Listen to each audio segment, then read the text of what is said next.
12th standard का economics आपके लिए इतना इंटरेस्टिंग इकोनॉमिक्स होगा और उसको इतना इंटरेस्टिंग इकोनॉमिक्स मैं बनाऊंगा कि आप उस इकोनॉमिक्स को कभी भूलोगे नहीं। ओके, तो आप लोग पूरी तरह से दिमाग में इस बात को समझ लीजिए कि दैट इकोनॉमिक्स आपका बहुत ही अच्छा दोस्त बनने वाला है और वो आपके लिए यहां पर बहुत सारा नॉलेज लेकर खड़ा है, बट अभी डिपेंड आपके ऊपर है कि आप उसको कितना ज्यादा एब्जॉर्ब करते हो। Okay, so students, let's start with the chapter number 1। तो फर्स्ट चैप्टर हम लोग यहां पर इकोनॉमिक्स को स्टार्ट कर रहे हैं और आपका जो फर्स्ट चैप्टर इकोनॉमिक्स का है that is introduction to micro economics and macro economics. Okay, तो हम लोग आज स्टार्ट कर रहे हैं आपका first chapter, the first chapter जिसका नाम है introduction to micro economics and macro economics.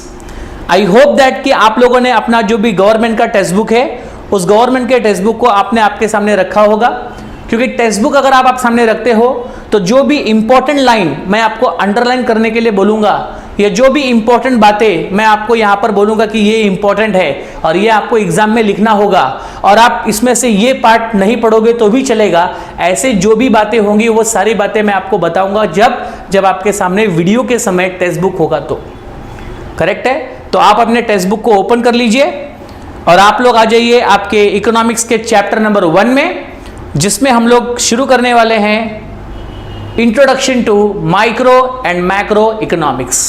Okay, so student, let's start with this concept now. सबसे पहले मैं आपको इस कॉन्सेप्ट को मेरे तरीके से पहले समझा देता हूं कि ये कॉन्सेप्ट एग्जैक्टली क्या है, ये माइक्रो इकोनॉमिक्स क्या होता है, ये मैक्रो इकोनॉमिक्स क्या होता है। तो स्टूडेंट्स, जैसे कि हम लोगों को इकोनॉमिक्स की स्टडी करनी है,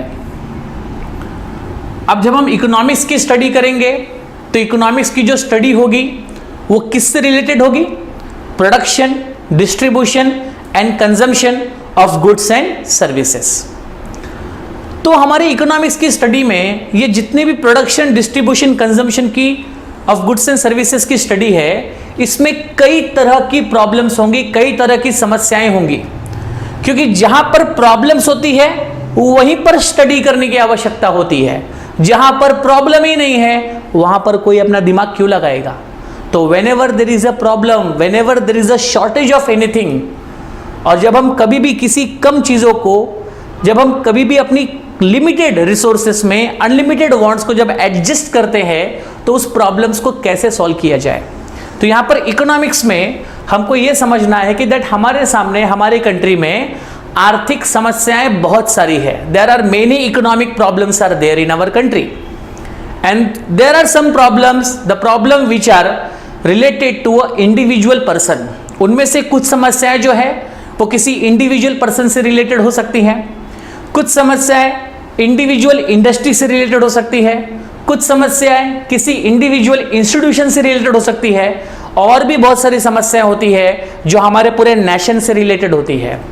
तो इन शॉर्ट, हम इकोनॉमिक्स में वो सारे प्रॉब्लम की डिटेल में स्टडी करेंगे जो प्रॉब्लम्स हमारे इकोनॉमिकल लाइफ को डिस्टर्ब कर रहा है, और उस प्रॉब्लम की स्टडी इसलिए करनी है क्योंकि जब तक आप स्टडी नहीं करोगे तब तक उस प्रॉब्लम का सलूशन नहीं ढूंढ पाओगे। तो सलूशन ढूंढने के लिए प्रॉब्लम को पहले पढ़ना होगा, प्रॉब्लम की पहले एनालिसिस करनी होगी, इसलिए हम लोग इकोनॉमिक्स की स्टडी कर रहे हैं।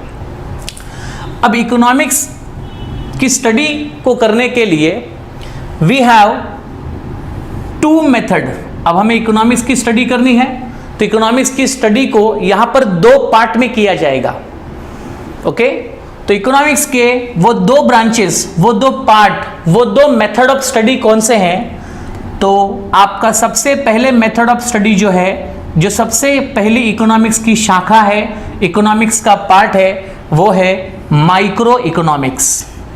ओके, दूसरा पार्ट जो है इकोनॉमिक्स का उसे हम कहेंगे macro economics. Okay, so micro economics and macro economics, ये दोनों क्या है? ये दोनों इकोनॉमिक्स की 2 ब्रांचेस है। ये दोनों इकोनॉमिक्स को स्टडी करने के दो तरीके हैं, ये दोनों इकोनॉमिक्स के मेथड है, ओके, जिनकी मदद से हम अपने कंट्री की या हमारे पूरे इकोनॉमिकल सिचुएशंस की हर समस्या को स्टडी कर सकते हैं। अब इकोनॉमिक्स में जो माइक्रो इकोनॉमिक्स है उसका काम क्या है, इस मेथड में एग्जैक्टली क्या होगा और मैक्रो इकोनॉमिक्स में क्या होगा। तो माइक्रो इकोनॉमिक्स की मदद से, माइक्रो इकोनॉमिक्स इस मेथड से हम अपने इकोनॉमी के सारे स्मॉल से स्मॉल प्रॉब्लम्स, जो प्रॉब्लम अगेन किसी इंडिविजुअल या किसी पर्टिकुलर लेवल से रिलेटेड होते हैं, उन सब की स्टडी हम जिस मेथड से करेंगे, जिस तरीके से करेंगे, जिस पार्ट में करेंगे, जिस शाखा में करेंगे, उसको हम लोग क्या कहेंगे, माइक्रो इकोनॉमिक्स। क्योंकि ये जो माइक्रो वर्ड है, ये माइक्रो इस वर्ड का मतलब होता है स्मॉल, द स्मॉलेस्ट पार्ट जिसको कहते हैं माइक्रो। तो इकोनॉमिक्स के जितने भी स्मॉलेस्ट प्रॉब्लम है, जितने भी स्मॉल पार्ट वाले प्रॉब्लम है, which are related to individual, which are related to particular level, this all kinds of study we are going doing microeconomics। और जो भी प्रॉब्लम मैक्रो लेवल के है, जो भी प्रॉब्लम लार्ज लेवल का है, बड़े लेवल का है, जिस प्रॉब्लम का रिलेशन किसी इंडिविजुअल या किसी पर्टिकुलर लेवल से नहीं है, जिसका रिलेशन हमारे कंट्री से है, जिसका रिलेशन हमारे कंट्री के नेशनल इनकम से है, जिसका रिलेशन हमारे कंट्री के टोटल प्रोडक्शन से है, जिसका रिलेशन हमारे कंट्री के टोटल कंजम्पशन से है, जिसका रिलेशन हमारे कंट्री के टोटल अनएम्प्लॉयमेंट से है। अगर एक व्यक्ति अनएम्प्लॉयड है, कोई एक पर्सन को जॉब नहीं मिला, हम अभी पता करेंगे, स्टडी करेंगे कि उस पर्सन को जॉब क्यों नहीं मिला। तो जब हम कोई स्टडी एक पर्सन की कर रहे हैं, एक इंडिविजुअल की कर रहे हैं, तो वहां पर हमें कौन सा इकोनॉमिक्स यूज करना है? यस, मैं आपसे पूछ रहा हूं कि हमें कौन सा इकोनॉमिक्स यूज करना है। तो माइक्रो इकोनॉमिक्स आपको हेल्प करेगा सारे इंडिविजुअल्स प्रॉब्लम्स की स्टडी करने में। जैसे अगर हमें पूरे नेशन की इनकम की स्टडी करनी है, पूरे राष्ट्र की इनकम का हमें पढ़ाई करना है, पूरे राष्ट्र की इनकम के बारे में हम डिटेल अगर करना चाहते हैं, तो उसके लिए मैक्रो लगेगा, क्योंकि राष्ट्र ये छोटी बात नहीं है, राष्ट्र कोई इंडिविजुअल लेवल का प्रॉब्लम नहीं है, ओके। और जब हम किसी एक पर्सन की इनकम की स्टडी कर रहे हैं, फॉर एग्जाम्पल आप किसी मिस्टर एक्स नाम के व्यक्ति की इनकम की स्टडी कर रहे हो, मिस्टर एक्स समझो एग्जाम्पल अनएजुकेटेड है, इलिटरेट है, या समझो उसके पास जॉब नहीं है, या उसके पास समझो ढेर सारा पैसा है। तो जब हम कोई भी चीज स्टडी किसी इंडिविजुअल पर्सन की कर रहे हैं, तो वहां पर हमने कौन सा मेथड चूज किया है? Micro economics. और जब हम लोग ऐसी प्रकार की स्टडी जो किसी नेशनल लेवल की हो सकती है, जो किसी एग्रीगेट लेवल की हो सकती है, तो उसके लिए हम लोग किसको सेलेक्ट करेंगे? मैक्रो इकोनॉमिक्स को, ओके एवरीवन। तो इस तरीके से ये दो मेथड हैं, ये दो शाखाएं हैं, ये दो पार्ट है, जिसकी मदद से हम पूरे इकोनॉमिक्स की स्टडी आसानी से कर सकते हैं। तो माइक्रो और मैक्रो ये दोनों हेल्प करते हैं इकोनॉमिक्स को पूरी तरह समझने में। इनकी मदद से इकोनॉमिक्स को पूरा स्टडी किया जा सकता है। यहाँ पर सारे स्मॉल प्रॉब्लम्स की स्टडी होगी, यहाँ पर सारे लार्ज प्रॉब्लम की स्टडी होगी, एग्रीगेट प्रॉब्लम की स्टडी होगी, नेशनल प्रॉब्लम की स्टडी होगी, टोटल प्रॉब्लम की स्टडी होगी। लेकिन यहाँ पर सारे इंडिविजुअल, पर्टिकुलर और इन सभी प्रॉब्लम्स की स्टडी जब हम करेंगे, तो हमने किसकी स्टडी कर ली है? इकोनॉमिक्स की स्टडी करी है। तो जब कोई प्रोडक्शन, डिस्ट्रीब्यूशन या कंजम्पशन इंडिविजुअल लेवल का है, तो उसके लिए माइक्रो इकोनॉमिक्स। और जब कोई production, distribution, consumption all over nation का है, ऑल ओवर कंट्री का है, तो उसके लिए मैक्रो इकोनॉमिक्स। एक छोटा सा एग्जांपल मैं आपको देता हूं, इसको और भी क्लियर समझने के लिए। फॉर एग्जांपल, हमारे सामने एक बहुत बड़ा फॉरेस्ट है। इमेजिन कीजिए कि आपके सामने एक बहुत बड़ा फॉरेस्ट है, एक बहुत बड़ा जंगल है। अगर आप पूरे उस जंगल की स्टडी करोगे कि इस जंगल में कितने प्रकार के पेड़ हैं, इस जंगल में कितने टाइप्स के एनिमल्स हैं, इस जंगल में कितने टाइप के प्लांट्स है, जब आप पूरे जंगल की स्टडी करोगे, पूरे होल फॉरेस्ट की जब स्टडी करोगे, तो ये स्टडी आपकी होलिस्टिक नेचर की हो जाती है। होलिस्टिक मतलब संपूर्ण स्टडी आप यहाँ पर करोगे। तो आप मुझे बता सकते हो कि अगर आप पूरे जंगल की स्टडी करते हो, तो आपने इकोनॉमिक्स का कौन सा मेथड यूज करना है? Yes, micro?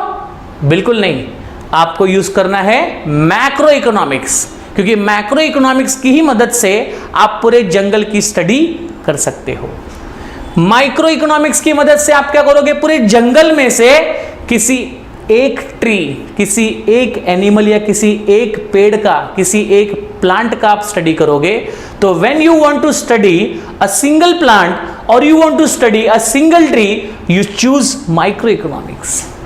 And when you have plan to study the whole forest, you want to study the total plants, so you are coming under the method of macro economics. तो आप macro economics के method में आ गए, okay. और इनको जब हम add करेंगे, जब हम दोनों इकोनॉमिक्स की स्टडी को जब यहाँ पे ऐड करेंगे, तो हमको मिलेगा पूरे इकोनॉमिक्स की स्टडी। Is that clear?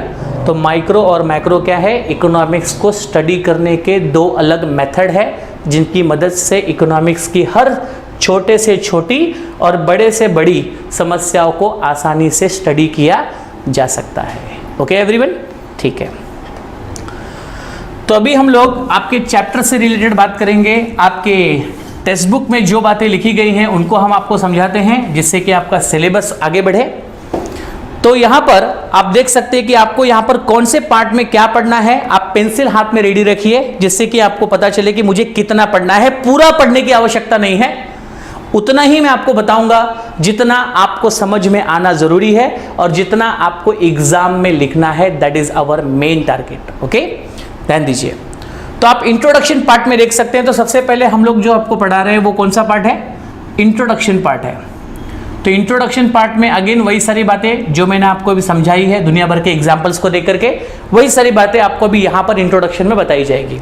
तो आप अपने टेक्स्ट बुक में देख सकते हैं कि इंट्रोडक्शन में एग्जैक्टली क्या लिखा है। जो भी इंपॉर्टेंट लाइन होगी वो मैं बोर्ड पे लिखूंगा आपके लिए, और आप उसको वहां से अंडरलाइन करोगे कि सर ने ये इंपॉर्टेंट लाइन थी जो बोर्ड पे लिखी है, और आप उसको अंडरलाइन करके रखोगे। ओके, सो दैट आप बाद में उसका रिवीजन कर सको आसानी से।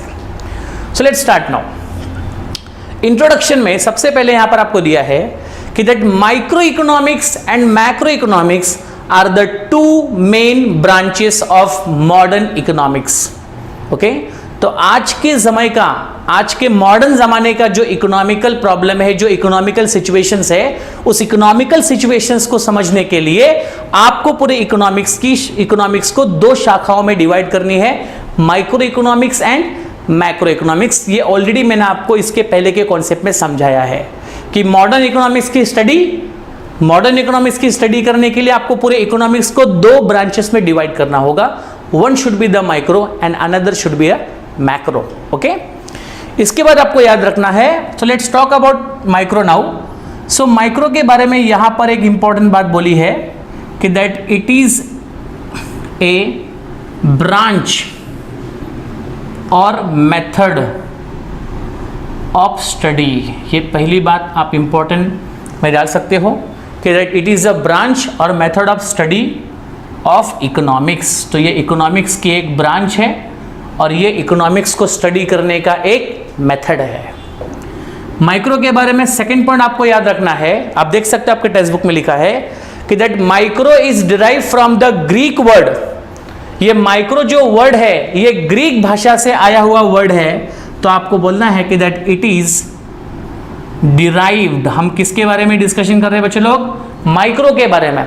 तो सेकंड पॉइंट आपको याद रखना है कि that micro is derive from Greek word. Micro is derive from what, Greek word. Okay, Greek भाषा से ये शब्द लिया गया है और ग्रीक भाषा में हम लोग माइक्रो, ये वर्ड ग्रीक भाषा से आया है। So it is derive from Greek word, और ग्रीक भाषा में माइक्रो को क्या कहते थे, माइक्रोज। क्या कहते थे, माइक्रोज। सो please remember this spelling. Okay, so this is a word which is in Greek language, and from Greek language this micro word has been derived, and this micros means what, small। इस micros का मतलब क्या होता है, small।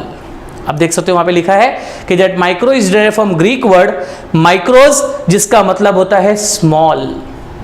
और मिलीनियत part मतलब आप मानकर चलो सबसे छोटा पार्ट, छोटे से छोटा part is called as a small part और कॉल्ड एज अ मिलीनियत part. Okay everyone, the term ये हुआ माइक्रो के बारे में बेसिक बातें। आपको पता होना चाहिए कि माइक्रो एग्जैक्टली क्या है और माइक्रो ये वर्ड कहां से डिराइव हुआ है। ओके, तो ये दो बातें आपको यहां पर समझनी है। उसी प्रकार जब हम बात करेंगे मैक्रो इकोनॉमिक्स का, तो मैक्रो इकोनॉमिक्स का इंट्रोडक्शन भी आपको कुछ इसी तरह देना है। तो मैक्रो इकोनॉमिक्स में लिखा गया कि ये जो मैक्रो है ये भी of course is a branch और method of study of economics. मतलब ये फर्स्ट पॉइंट माइक्रो के लिए और मैक्रो के लिए दोनों के लिए कैसा रहेगा, कॉमन रहेगा, उसमें कोई चेंजेस करने की जरूरत नहीं है। इसमें आपको सेकंड बताना है कि that macro it is derived from, again ये भी ग्रीक वर्ड से डिराइव हुआ है, तो ग्रीक भाषा से ये भी वर्ड आया है। और ग्रीक भाषा में मैक्रो को हम लोग क्या कहेंगे, स्पेलिंग याद रखिएगा, मैक्रोज। ओके, इस मैक्रोस वर्ड का मतलब क्या होता है, लार्ज। ओके, जैसे माइक्रो का मीनिंग क्या हुआ, स्मॉल, वैसे मैक्रो का मीनिंग क्या हुआ, लार्ज। ओके, तो जब भी आपको कोई ऐसे लार्ज पार्ट की स्टडी करनी है या जब भी आपको कोई होल नेचर की स्टडी करनी है, टोटल नेचर की स्टडी करनी है, so that study can be conducted with the help of macro economics. Small part की study can be held by microeconomics और बड़े पार्ट की study can be done by macroeconomics. So please remember this two word and where we have to use this two word. Okay, so ये आपकी basic बात, introduction बात हो गई। अब ये जो माइक्रो और मैक्रो वर्ड है, ये दोनों वर्ड को इंट्रोड्यूस किसने किया, इस दोनों वर्ड को यहां पर इंट्रोड्यूस करने वाले या इस दोनों वर्ड को यहां पर प्रपोज करने वाले कौन है। ऑफ कोर्स किसी इकोनॉमिस्ट ने ही ये वर्ड दिया होगा, ये वर्ड के अपने आप डिक्शनरी में से उड़ के तो आया नहीं होगा। तो ये वर्ड को लाने वाले, इस वर्ड को समझाने वाले कौन थे, तो आपको उनका नाम याद रखना बहुत जरूरी है क्योंकि वो आपको ऑब्जेक्टिव में बहुत जगह पर पूछता है। ओके, सो माइक्रो और मैक्रो ये दोनों वर्ड को सबसे पहले कॉइंड करने वाले, सबसे पहले इंट्रोड्यूस करने वाले जो पर्सन थे, जो इकोनॉमिस्ट थे, उनका नाम सिर्फ आपको याद रखना है, उनका नाम है Ragnar Frisch. Okay, so please remember this word, already आपके टेक्स्ट बुक में दिया है। तो रैगनर फ्रिश ये कई दफा ऑब्जेक्टिव में पूछा गया है, तो आपको याद रहना चाहिए Ragnar फ्रिश was the economist who has introduced these two word, that is micro and macro. Okay, Ragnar Frisch ने माइक्रो और मैक्रो ये दोनों वर्ड इंट्रोड्यूस किए थे, कौन से ईयर में, ठीक है। रैगनर फ्रिश का वहां पर बताया गया कि उन्होंने स्टडी कहां पर की है, ऑस्लो यूनिवर्सिटी से। ऑस्लो यूनिवर्सिटी के वो इकोनॉमिस्ट थे। ऑस्लो अगेन एक कंट्री का नाम है, उस यूनिवर्सिटी से उन्होंने स्टडी की है और उस स्टडी के दौरान उन्होंने माइक्रो और मैक्रो ऐसे दो वर्ड को वहां पर कॉइंड किया, इंट्रोड्यूस किया।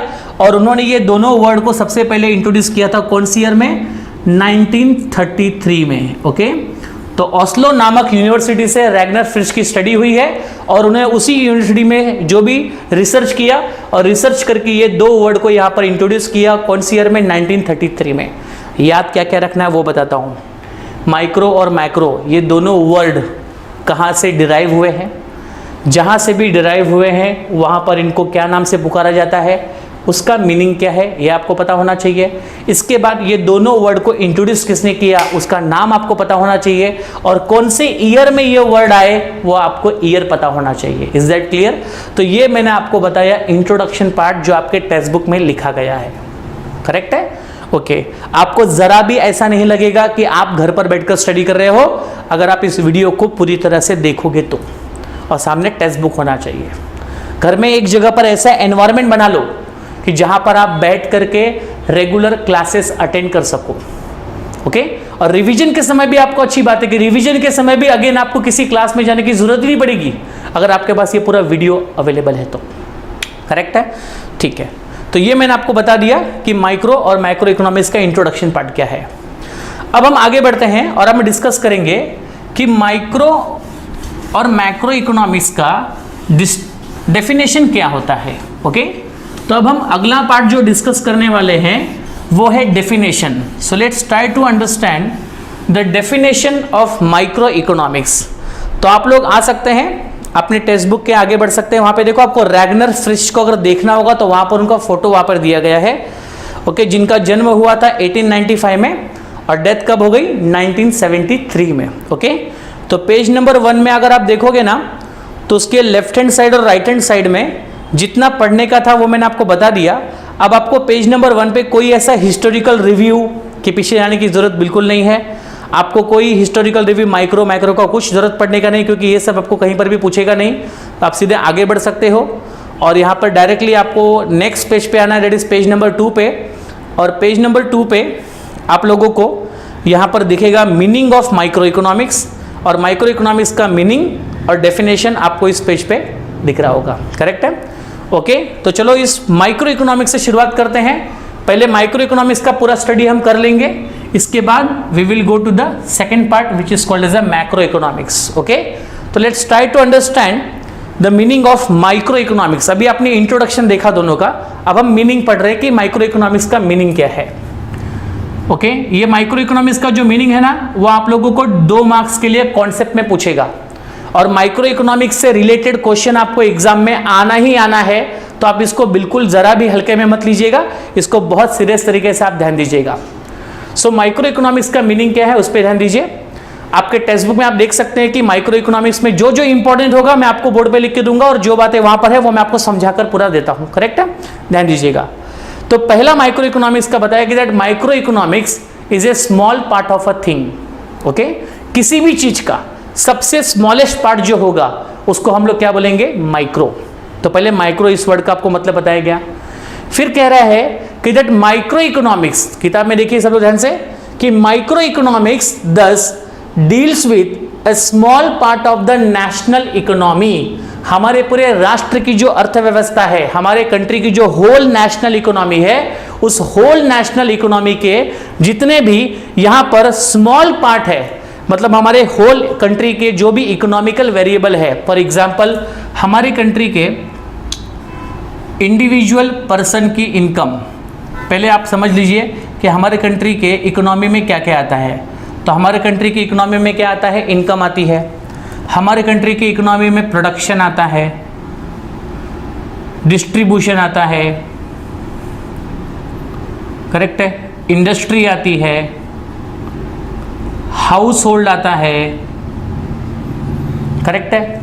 तो ये जितने भी फैक्टर यहां पर है, इसके अलावा एम्प्लॉयमेंट आती है, करेक्ट है। इसके बाद पुअरिटी, गरीबी, ये सब एक्सेट्रा, मतलब जितने आप बोलोगे उतने कम है। तो ये सारे हमारे इकोनॉमिकल वेरिएबल फैक्टर्स है, करेक्ट है। जब हम लोग, ये पूरी इकोनॉमी है हमारी, ये पूरी हमारी अर्थव्यवस्था है, जिस अर्थव्यवस्था के अंदर वो सारे वर्ड्स आएंगे जिसका कहीं ना कहीं पैसों से रिलेशन है, जिसका कहीं ना कहीं हमारी इकोनॉमी से रिलेशन है, इसका कहीं ना कहीं हमारे आर्थिक घटकों से संबंधित है, करेक्ट है ना। तो इन सबकी स्टडी जब हम लोग इन सभी के सबसे स्मॉलेस्ट पार्ट को हम स्टडी कर रहे हैं, तो स्मॉलेस्ट पार्ट की स्टडी को हम लोग क्या बोलेंगे? Micro economics. तो यहां पर अगर हम किसी इंडिविजुअल की इनकम डिस्कस कर रहे हैं, या हम किसी इंडिविजुअल इंडस्ट्री का प्रोडक्शन स्टडी कर रहे हैं, या किसी इंडिविजुअल शॉप का डिस्ट्रीब्यूशन अगर हम स्टडी कर रहे हैं, तो जितने भी इंडिविजुअल और पर्टिकुलर लेवल के मैटर अगर हम डिस्कस कर रहे हैं, स्टडी कर रहे हैं, तो वो हम सब किस में आएंगे? माइक्रो इकोनॉमिक्स में आएंगे। तो आप देख सकते हैं वहां पर क्लियर लिखा हुआ है कि micro economics deals with the small part of the economy.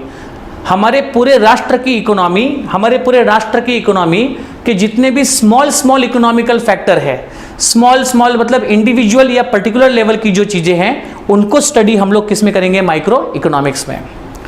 आगे इसमें लिखा है, it studies the economic action and behaviour of a individual.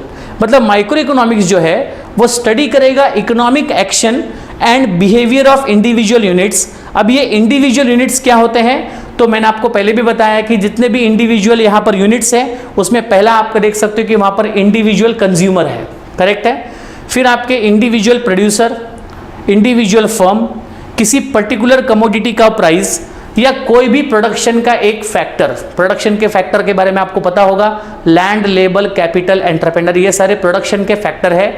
तो इनमें से हम जितने भी फैक्टर्स है, इन सभी फैक्टर्स की जब हम लोग डिटेल में स्टडी करते हैं, या किसी कमोडिटी की प्राइस की, समझो एग्जांपल किसी कमोडिटी है, फॉर एग्जांपल ये मार्कर है, इसका मार्केट में प्राइस अगर 35 रुपीज़ है, तो इस मार्कर का प्राइस मार्केट में 35 रुपीज़ क्यों है? अगर हम उसकी स्टडी कर रहे हैं तो हम किसी पर्टिकुलर कमोडिटी की प्राइस की स्टडी कर रहे हैं, करेक्ट है। इसके साथ ही साथ किसी इंडिविजुअल कंज्यूमर के पैटर्न को हम स्टडी कर रहे हैं कि एक इंडिविजुअल कंज्यूमर का कंज्यूमर बिहेवियर क्या है, किसी इंडिविजुअल के प्रोड्यूसर के बारे में, इंडिविजुअल की इंडस्ट्री के बारे में स्टडी कर रहे हैं। तो ये सब स्टडी जो हम इंडिविजुअल पर्टिकुलर लेवल की कर रहे हैं, ये सब आपका कौन सी कैटेगरी में आएगा, माइक्रो इकोनॉमिक्स की कैटेगरी में आता है, करेक्ट है यहाँ तक। तो ये मैंने आपको मीनिंग बताया माइक्रो इकोनॉमिक्स का। तो अब इसको एक प्रॉपर तरीके से एक बार डिटेल में पढ़ लीजिए तो आपको पूरी तरह ये पॉइंट समझ में आ जाएगा। ओके एवरीवन, ठीक है। अब हम आगे बढ़ते हैं और अब हम डिस्कस करेंगे कि what is the definition of micro economics. Definition जो है ना वो आपको माइक्रो इकोनॉमिक्स को और भी समझने में आपकी पूरी हेल्प करेगा। तो आओ देखें कि what is the definition of micro economics. Micro economics की परिभाषा क्या है, ठीक है। सो डेफिनेशन में जैसा वर्ड आप लोग के टेक्स्ट बुक में आपको दिया है, you have to write the same content only. वो वर्ड आपको वैसे का वैसा ही लिखना होगा, ओके क्योंकि डेफिनेशन जैसे का तैसा अगर होगा then only you will get a marks. Okay so let's try to understand the definition. Definition आपको माइक्रो इकोनॉमिक्स को और भी क्लियर समझने में आपकी हेल्प करेगा। तो आओ देखिए डेफिनेशन क्या है। तो आपके टेक्स्ट बुक का जो फर्स्ट डेफिनेशन आपको दिया है which is according to Maurice Dobb. आप देख सकते हैं कि आपका फर्स्ट डेफिनेशन आपको वहां पर दिया है according to Maurice Dobb. Okay so this is the name of economist. Maurice Dobb एक इकोनॉमिस्ट है और उन्होंने इस डेफिनेशन को यहां पर समझाया है माइक्रो इकोनॉमिक्स के। और डेफिनेशन कुछ इस तरह से है कि that micro economics, please try to understand the definition very clearly. Micro economics is in fact a microscopic study of the economy। एक भी वर्ड यहां वहां नहीं होना चाहिए, इस बात का ध्यान आपको रखना है। Microscopic study of economy. And one more thing you must remember it कि whenever you are writing a definition, जब भी आप definition लिखो, so definition always be in a double code, okay? double code से शुरू और double code से end होना चाहिए। so this is the very important thing, whenever you will write definition you have to use this, okay? now what is the definition says here, try to understand it properly। definition क्या है उसको proper समझने की कोशिश कीजिए। definition कहता है कि that micro economics is in fact microscopic study of economy। देखो यहां पर जब भी हम लोग इकोनॉमी की बात कर रहे हैं, जब भी हम स्टडी ऑफ इकोनॉमी की बात कर रहे हैं कि हम लोग यहां पर अर्थव्यवस्था की स्टडी करेंगे, हम वो सारे इकोनॉमिकल फैक्टर की स्टडी करेंगे। इकोनॉमिकल फैक्टर मतलब जो डायरेक्टली या इनडायरेक्टली कहीं ना कहीं मनी से रिलेटेड है, हमारे आर्थिक सिचुएशन से रिलेटेड है। तो ये इकोनॉमी से रिलेटेड फैक्टर कौन से होते हैं? तो इकोनॉमी से रिलेटेड फैक्टर होते हैं इनकम,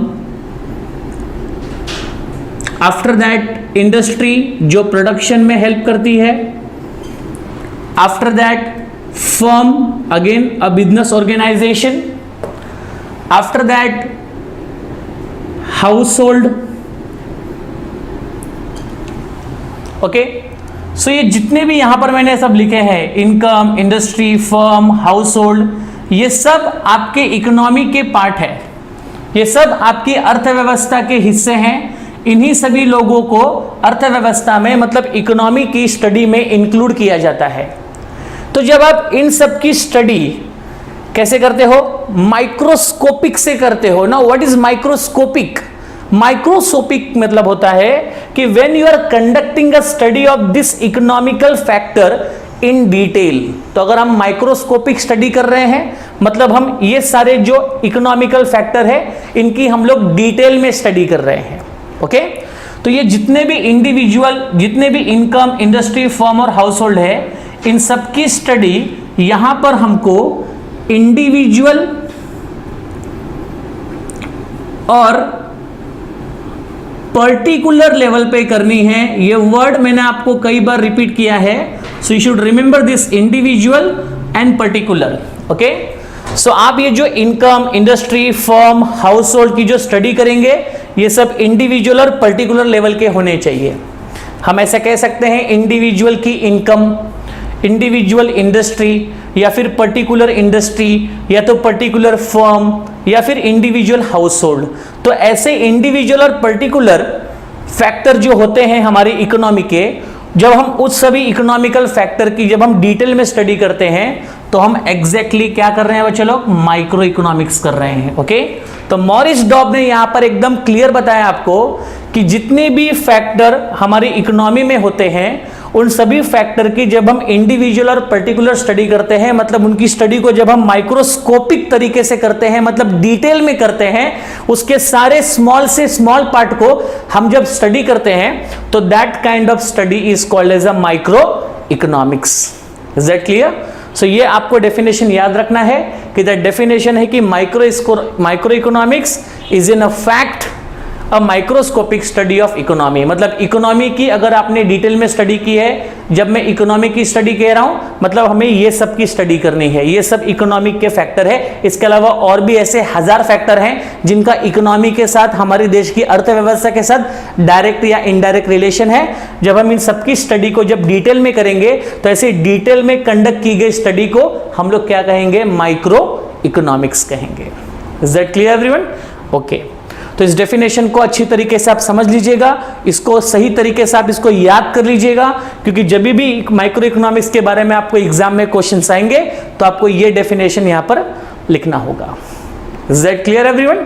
ओके, सो इकोनॉमी के सबसे स्मॉल पार्ट को स्टडी करने का मेथड कौन सा है, माइक्रो इकोनॉमिक्स।